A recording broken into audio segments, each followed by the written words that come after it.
अस्सलाम वालेकुम जी। Main sewerage की खुदाई शुरू की थी,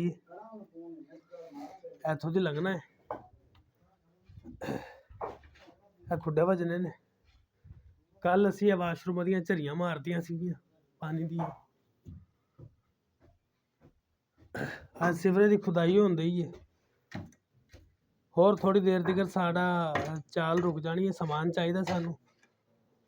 मेहरबानी।